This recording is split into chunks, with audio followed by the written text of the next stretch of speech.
이번에 쟁점은 남북 종전 선언 논의. 이게 어떤 과연 한반도에 새로운 국면을 가져올지 정말 궁금해요. 그래서 요거 좀 한번 여러분들과 논의하고 싶습니다. 자, 지금 이렇게 돌아가고 있습니다. 약수부터 생중계하기로 결정을 했다는 거 아니에요? 그리고 종전 선언에 대한 기대감이 지금 뭐 쑥쑥 올라가고 있습니다. 트럼프, 김정은과 만남 결실 없으면 회담장을 나와버릴 것이다. 그리고 김정은과 만남 세계적 성공 되도록 할 것이다. 예.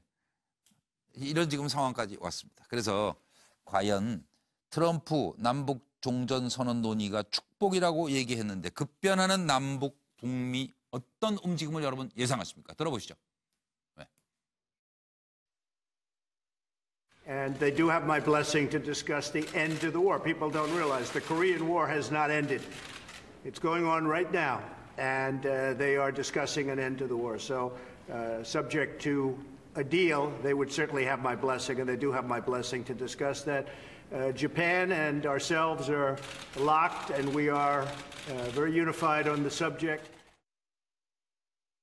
That'll be taking place probably in early June or a little before that, assuming things go well. It's possible things won't go well and we won't have the meetings, and we'll just continue to go along this very strong path that we've taken.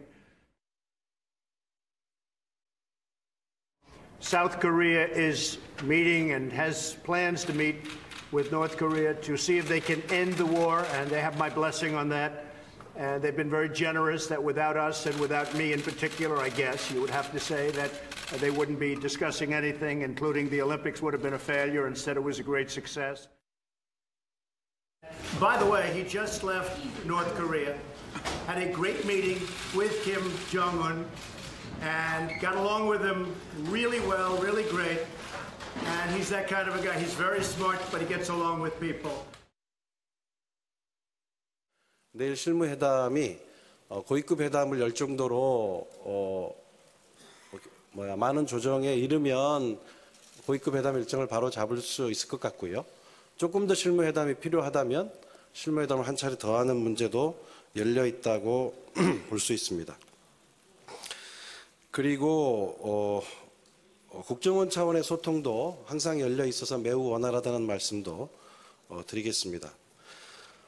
정상회담을 준비하면서 필요하다면 언제든지 서훈 국정원장이나 정의용 실장의 평양 방문 가능성도 열려 있다고 말할 수 있겠습니다.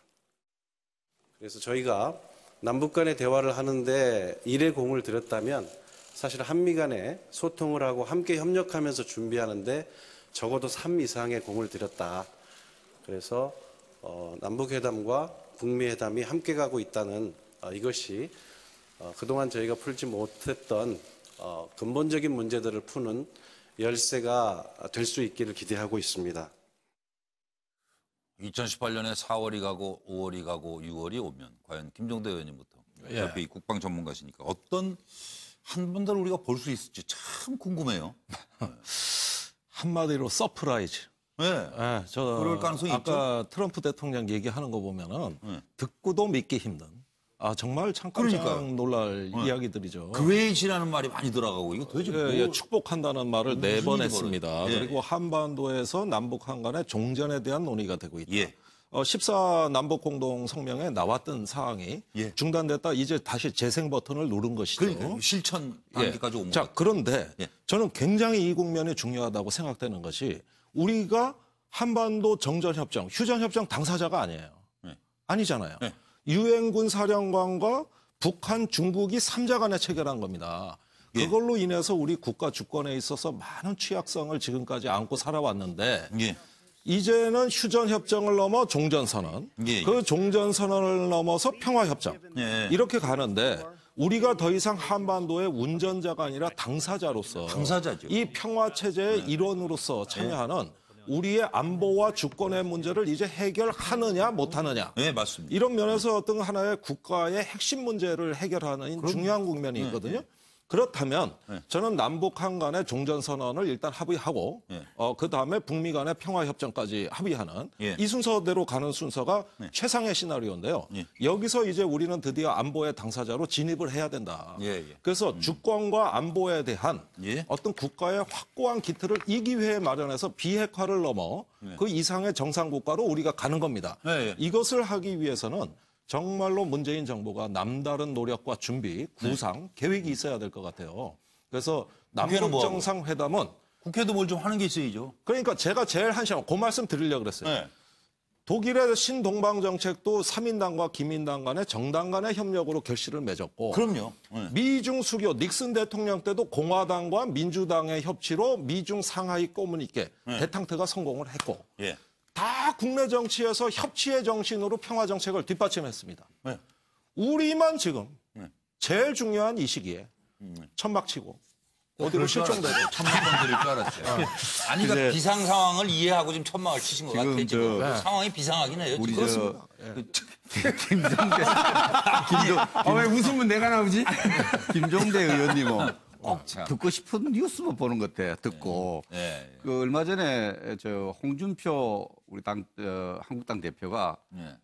대통령을 만나서 남북 정상회담과 또 북미 정상회담 관련해서 우리 당에 많이 숙의되었고 준비됐던 이렇게 해줬으면 좋겠다고 1시간 반 동안 대화를 나눴지 않습니까? 예. 그 여야 간에 이렇게 천막을 통해서 또 정치하는 거는 국내 정치하는 건 하는 거고 예. 또 초당적으로 지금 어느 때보다도 협력이 진행되고 있고 오늘도 어제도 제가 야당 노웅래 의원이 주최한 이런 남북 정상회담에 대한 세미나, 종전 평화협정에 대한 세미나에 제가 토론을 백 의원님 참가했고 특히 책임이 많으세요. 국방부 차관도 오늘 지내셨고. 낮에도 그 세미나 참 국회는 그러니까요. 국회대로 예. 하고 있는데 알겠습니다. 그 자리에 김종대 의원이 꼭 빠졌더라고요. 그 국회 차원에서 논의하는데 어디 갔어요? 또 그 어디 가서 천막에 응원 가셨는지 뭡니까? 모르겠는데. 국회에서 만나야지. 그래서 우리가 초당적으로 협력하고 우선 협력하고 있다 이렇게 말씀드리고요. 제가 마이크 잡은 점에 이 종전선언과 평화협정 이 부분에 대해서 제가 좀 과도하게 의미를 부여하는 것은 좀 우리가 문제가 있다. 경계해야 특히 정전선언 같은 경우는 서명 당사자가 아니지만 정전협정의 당사자가 아니라는 것은 북한에 이때까지 주장해왔던 겁니다. 예. 서명 당사자는 아니죠. 실체적 당사자로서 예. 정전위원회 우리 유엔사의 수석 대표로 예. 활동하고 있고 또 많은 정전에 대한 책임을 우리가 갖고 있고 또 이 종전선언은 의미 있습니다. 그 평화협정의 미래 주요한 교전 당사일 때 우리가 당연히 들어가야 되는 거고요. 그러나 지금 북한 핵을 폐기해야 되는 이런 입장에서 너무 주제가 좀 더 차분하게 가야 되는 문제 한꺼번에 다루면 또 어려울 수 있고 이 트럼프가 그 주장한 것에 대해서도 우리가 보면 블레싱 하죠. 우리 정부가 남북 정상회담을 통해서 평화협정을 논의하겠다니까 그 참 축하할 만한 일이다 하지만은 그 내용 앞에 보면은 회담이 성과가 없다 생각되면은 정상회담 안 할 수도 있고 예. 또 회담장 떠날 거다 경렬 선언할 거다 이런 말도 있기 때문에 그러니까요. 그걸 같이 읽어줘야 되겠다 이렇게 알겠습니다. 생각을 합니다. 저 김경진 의원으로 갈까요? 네. 뭐 이제 저는 전직이 법 쪽에서 왔기 그렇죠. 때문에 네. 그렇지 않아도 이제 문재인 대통령께서 그 얘기를 하셨다고 그래요. 그러니까 과거에 남북 기본 합의서나 7.4 남북 공동성명이나 그다음에 뭐 14, 6.15 이게 그때의 정치 권력 담당자들이 북한 집권층과 협정만 맺어놓고 실제 이행은 안 됐다. 그러면 한 번 정상과 정상대 합의를 하면 이게 영구히 제도로서 시스템으로 집행되고 이행될 수 있는 그런 방안을 좀 강구했으면 좋겠다라는 얘기를 지금 문재인 대통령께서 하셨다고 그러고 그 때문에 아마 심재권 외통위원장 주재로 아마 어젠가 세미나도 있었습니다. 아마 변호사 몇 분 오셔가지고 있었는데 결국은 이걸 뒷받침하려면 국회에서 법제화를 해야 돼요. 그게 이제 저희가 국회에서 해야 될 일이고 기본적으로 협상에 관한 부분은 일단 행정부, 집행부인 행정부 쪽에 좀 위임이 되어 있는 이런 상태고 이제 그 이후 부분을 이제 우리가 맡아서 이제 영구히 갈 수 있는 거 해야 되는데 가장 중요한 게 이 국면에서 사실 핵심은 개헌이에요. 그러니까 지금 헌법에 보면 영토 조항이라는 게 있는데 대한민국의 영토는 한반도와 부속도서로 한다고 돼 있지 않습니까? 그러니까 북한 지금 김정은 정권은 뭐냐면 일종의 불법 뭐랄까 반역 세력이에요. 위에 이제 이 38선 이북을 점령하고 있는. 근데 헌법의 영토 조항을 개헌해서 38선 이남의 현재 우리 사실상 실효적 지배를 하고 있는 부분을 대한민국의 영토로 해야 된다. 이렇게 지금 헌법 개정을 통해서 정말 이제 국가 대 국가로 조약으로서 의미를 가질 수 있는 이 전제를 지금 헌법에 담아야 돼요. 보면. 그러니까요. 그런 작업들이 지금 그럼 사실은 쭉 해서 아주- 앞으로 이제 예. 저희들이 가야 되는 거고. 예, 예. 이제 저희가 제일 이제 조금 우려랄까 이제 말할까 잘 됐으면 좋겠다는 마음은 어느 누구나 똑같을 거예요. 대한민국에 5천만 국민이 이제 뭐 북한까지 하면 뭐 7, 8천만 이제 우리 남북 평화 시대에 여러 마음은 똑같을 텐데 딱 하나 걱정이 이제 순서 가령 북한이 미사일과 핵폐기를 먼저 하느냐 아니면 어떤 보장이 있고 그런 절차와 순서를 어떻게 밟아가면서 이걸 가야 이게 이제 그러니까 정전에서 네가 먼저 뭐 이러다가 또 깨지는 거 아니냐. 이제 그런 부분에 대한 우려가 있는데 그 부분이 그러니까 미국의 지도자 또 대한민국의 지도자 북한의 지도자들이 첫째는 용기가 있어야 되고 두 번째는 순수한 마음으로 정말 민족을 생각하는 순수한 마음으로 임해야 되고 세 번째는 지혜롭고 현명하게 대처를 해야 이런 순서에 관한 트러블 없이 잘 진행이 될 것 같아요. 문제가 김정은이 김정은 위원장이 문재인 대통령 믿는 것 같지 않아요? 근데 믿는다기보다도 거기도 어차피 코너에 몰려 있고 결국은 어떤 식으로든지 돌파구를 찾아야 찾아야 될 수밖에 없는 상황이니까 이 상황적인 맥락으로 보면 큰 틀에서 보면 정말 요새는 트럼프 대통령이 이뻐 보이기도 해요 정말. 네. 훌륭하신 분이 네, 전달해 주십시오. 전달해요? 네.